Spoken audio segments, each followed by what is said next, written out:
L'essentiel de l'actualité, mesdames et messieurs, bienvenue le 9h30 à Kinshasa.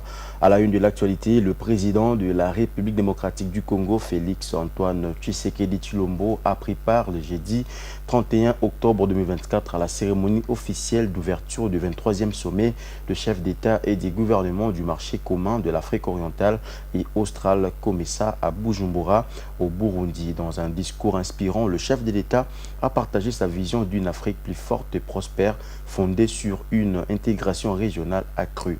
Images et commentaires.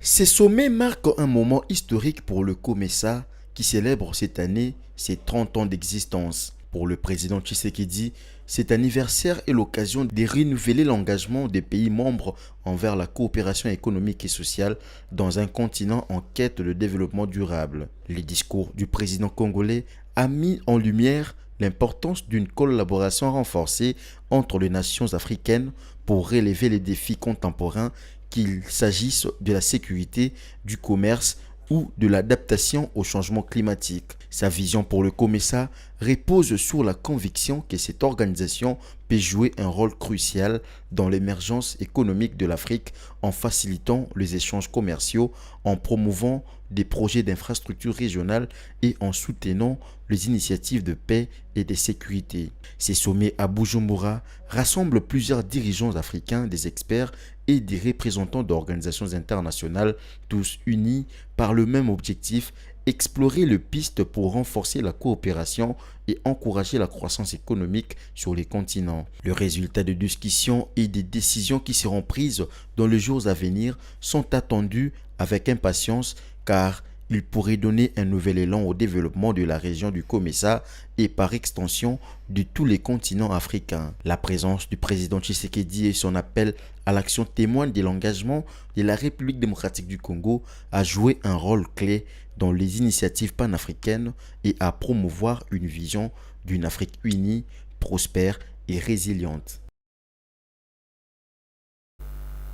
Parlons à présent de la situation sécuritaire dans la partie est de la RDC. La rébellion du M23 soutenue par le Rwanda progresse et occupe des villages dans le territoire de Walikale en dépit d'un accord de cessez-le-feu entre Kigali et Kinshasa.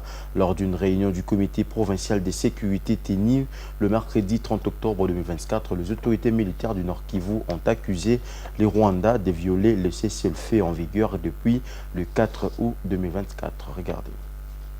Alors que le M23 poursuit son avancée sur terrain malgré les cessez-le-feu, l'armée congolaise en province du Nord Kivu dit attendre des instructions de sa hiérarchie pour assurer la sécurité de la population. Dans un communiqué, le porte-parole militaire du gouverneur du Nord Kivu, revenant sur la récente réunion hebdomadaire du comité provincial de sécurité tenue le mercredi 30 octobre dernier, a souligné que le rebelle soutenu par le Rwanda profite du cessez-le-feu pour s'emparer de certaines localités en territoire de Walikale, pendant que l'armée loyaliste, elle, observe cette mesure. Accusé de violer les cessez-le-feu, le M23, qui ne prend pas part au processus de paix de Luanda, affirme riposter aux attaques des résistants Wazalendo. Pendant ces temps, le processus de Luanda peine à mettre d'accord la RDC et le Rwanda sur un accord de paix devant amener à une issue pacifique de la crise. Les deux parties s'accusant mutuellement de rejeter les clauses de responsabilité soulevées dans le projet d'accord présenté par la médiation angolaise. Et pour terminer, en société, depuis le dimanche 27 octobre 2024, Kinshasa expérimente la circulation alternée sur certaines des routes dans ses parties ouest et l'est. Cette circulation alternée a été instaurée par les autorités pour lutter contre les embouteillages devenus chroniques dans la capitale congolaise. Plusieurs tronçons de la ville passent en sens unique aux heures de pointe, notamment entre 5h à 10h du matin et entre 15h à 21h du soir. Une question se pose: que pensent les Kinois et les automobilistes face à cette nouvelle réglementation de la circulation routière? Tentative de réponse dans ce reportage. Pour fluidifier la circulation routière à Kinshasa, les usagers doivent désormais respecter certaines consignes imposées par la Commission nationale de prévention routière CNPR, notamment rouler à sens unique à l'aller comme au retour sur le tronçon tel que les avenues Monjiba, Ngouma, Bentseke et Okapi, cette initiative suscite des réticences parmi de nombreux chauffeurs de bus et motards qui opèrent sur ces routes. Bien qu'ils reconnaissent le bien fondé de la mesure, ils réclament la présence d'agents de l'ordre à chaque coin stratégique. Les initiatives des autorités sont très bonnes, mais il est essentiel de réparer d'abord les routes dégradées. Ces décisions semblent précipitées. Avec l'essence unique, il est impossible de prendre un client pour le déposer à côté de la paroisse Saint-Luc aux heures de pointe. Pour aller de l'arrêt magasin à Lupin, il faut obligatoirement passer par l'avenue 80 jours ou DGC, ce qui complique notre tâche. De plus, le long de ces tronçons, il n'y a aucun agent de police pour réguler la circulation. C'est la jungle là-bas. Pour les conducteurs de transport en commun, les déviations rendent le trajet plus long et compliqué pour bien réaliser des bénéfices. Par exemple, retourner à Lupin par la route Bentseke, appelée communément 80 jours, devient un véritable casse-tête pour les taximens.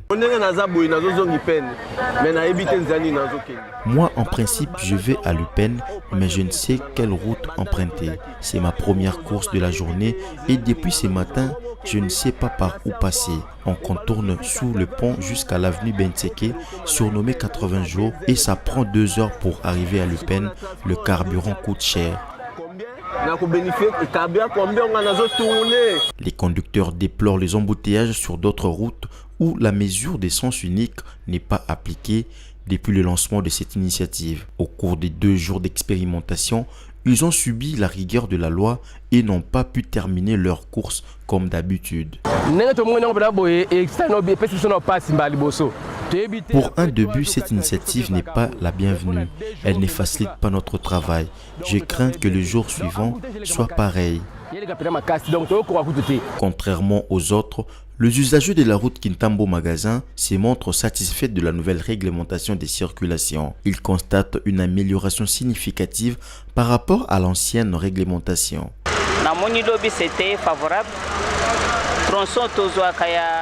Hier, c'était un peu plus facile. Les tronçons qui prennent normalement 1 heure pour aller du centre-ville à la place Magasin, c'est fait en seulement 15 minutes.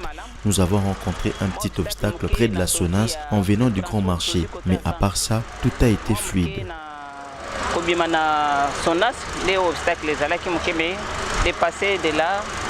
C'était facile. Cependant, certains conducteurs soulignent l'importance de l'emplacement de panneaux de signalisation pour respecter les sens uniques. Sur les routes à sens unique, beaucoup de chauffeurs ne connaissent pas les règles. Certains ont appris cela lors de leur formation, mais il n'y a pas assez de panneaux pour les orienter. Nous qui fréquentons la ville connaissons le sens unique, mais il est crucial d'installer des panneaux de signalisation pour aider tout le monde. En dehors des heures de pointe, la circulation revient à la normale, permettant une utilisation fluide de 2 sens de la route entre 10h et 14h, ainsi que de 21h à 4h du matin.